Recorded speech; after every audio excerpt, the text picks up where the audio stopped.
Are you sick of having to rename your textures to match your project in Unreal?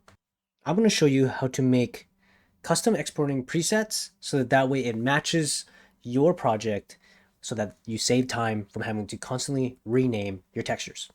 Okay, so for most of you who are working in Substance Painter and importing your textures into Unreal, you'll typically use the default setting, which is Unreal Engine packed, right? So when you go and you export, pretty much exactly like this, with like the name of the mesh, the material, and then the suffixes at the end. And then it'll go into the folder that you specify, and then you'll have to go in and rename it. So how I got rid of that is I actually made my own preset.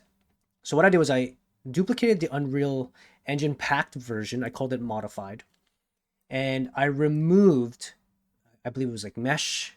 It'll say mesh, like $mesh underscore. So I completely removed that on mine.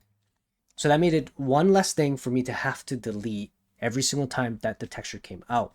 I also made a change in the emissive. Instead of calling it just emissive, I just called it underscore E. Whereas here, it actually has emissive and normal. And then this one has occlusion roughness metallic. I just called it ORM, just for short. So now that I've modified how I want the naming to be to match my Unreal project, I'm spending less time renaming my textures, and I can just press export, and it's going to export out nice and clean, right? SM for static mesh, single bed 01 BC N or ORM, and then you're going to see that that matches my Unreal project.